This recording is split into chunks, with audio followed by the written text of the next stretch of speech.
Nii ja nüüd me oleme jõudnud Bougainpillid 4. pilligrupi ja ühtlasi kogu tänase ürituse viimase etteasteni ja otse Viljandi muusikakoolist Pihlapõld.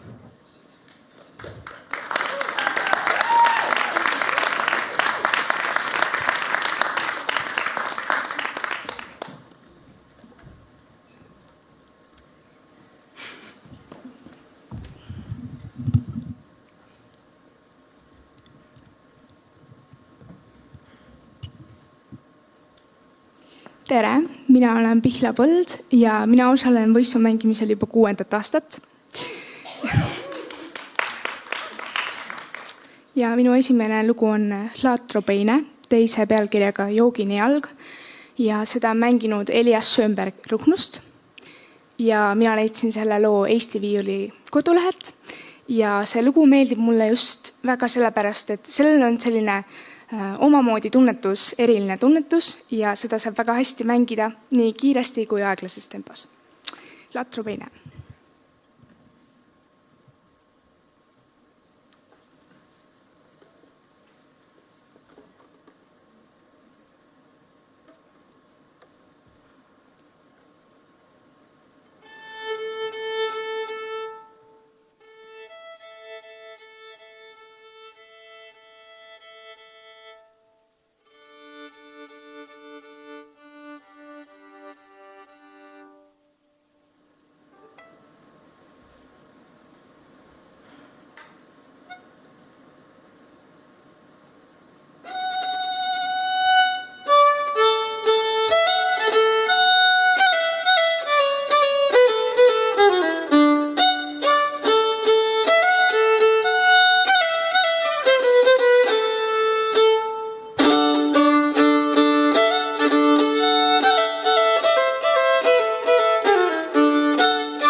Minu teiseks looks on Kadrill ja see on pärit Herman Smaltsi kogumikust, samuti Eesti Viiuli lehelt ja see lugu jäi mulle silma ja hakkas meeldima sellepärast, et sellel on 6 osa.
suur aitäh.